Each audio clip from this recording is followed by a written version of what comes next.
बड़ी तस्वीर मैंने उन्हें देखी थी क्या और दवाला सुन कट छोड़ बड़ा ना ना वधिया वो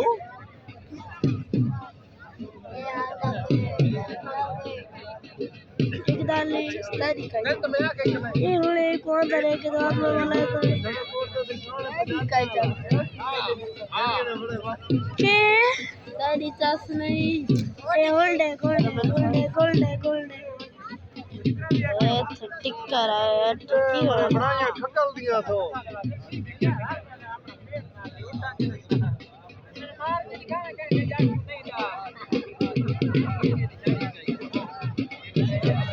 लाए